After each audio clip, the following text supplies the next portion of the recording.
இகழ்தலையும் புகழ்தலையும் ஒரு முகமாய் கருதும்படி செவி உரைத்த முத்து குமரன் நீ வறுமையையும் வளமையையும் சமநிலையாய் உணரும்படி மதி கொடுத்த செல்வ குமரன்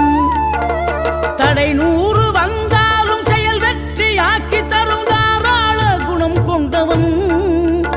நீ வலை வீசும் அறிவுக்கு தொலைவானவானாகி மாறாது அருள் செய்பவன் தீராத காதலோடு திருவடியை தொழுபவர்க்கு திரவியமே தருகின்றவன் நீதாராள உள்ளமோடு தவக்கோலம் கொண்டு பெறும் தார்மீக பொருள் தந்தவன் தார்மீக பொருள் தந்தவன் ஆறுபடை வீடும் அருள் வழங்கும் முருகா அருகே நீ ஓடோடிவா மூவிரண்டு முகம் ஜொலிக்க 2 கரங்களுடன் ஆதரவு